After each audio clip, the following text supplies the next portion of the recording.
जुल्फ़िकार शाह की जितनी केयर नूर करती है तो उसके दिल में कहीं ना कहीं नूर के दिल में पहले भी मोहब्बत थी और मोहब्बत ज़रा उसके लिए जाग जाती है। लेकिन वो इस बात को क्लियर करना चाहता, क्या वाकई नूर प्रेग्नेंट है, क्या वाकई नूर उसके बच्चे की मां बनने वाली है जिससे वो शदीद नफरत करता है। लेकिन सलार और नूर के दरमियान तो कुछ भी नहीं था। आज जुल्फ़िकार यही समझता रहा था। इस बात को क्लियर करने के लिए आखिर वो किस हद तक जाने वाला है। बहुत जल्द अब ये बात सुनकर वो भी हैरान हो जाएगा जब उसे ये बात पता चलेगी कि नूर तो प्रेग्नेंट थी, सिर्फ और सिर्फ गलतफहमी की बिना पर किया गया था और उसके बाप का घिनौना खेल था। जब डॉक्टर उसे सारी हकीकत बताती है तो उसे यकीन नहीं आता। तभी वो अपने बाप से कहता है, क्या पहले भी जितनी कोशिशें कर चुके थे लेकिन आप अपनी कोशिशों में नाकाम रहे, तो मैं आपको बता देता हूँ कि आज भी अपनी कोशिशों में नाकाम रहेंगे।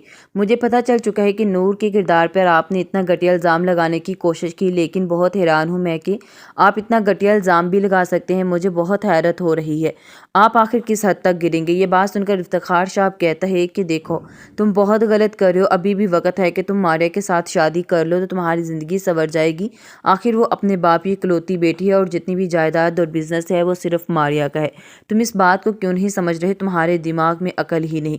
तुम अच्छी खासी अपनी लाइफ को बना सकते थे, लेकिन तुमने क्या किया? तुमने इस लड़की के पीछे अपनी ज़िंदगी को बर्बाद कर दी। तुम किस तरह के इंसान हो मैं तो समझ नहीं पा रहा। ये बात सुनकर कहता है कि आपको समझने की ज़रूरत भी नहीं, क्योंकि मैं हूँ, मुझे पता है कि मुझे अपनी लाइफ का किस तरह से फैसला लेना है। अगर मैं आपसे कहूं कि आपने वहां पर जाकर दूसरी औरत से शादी क्यों की, तो आपके पास इसका क्या जवाब है?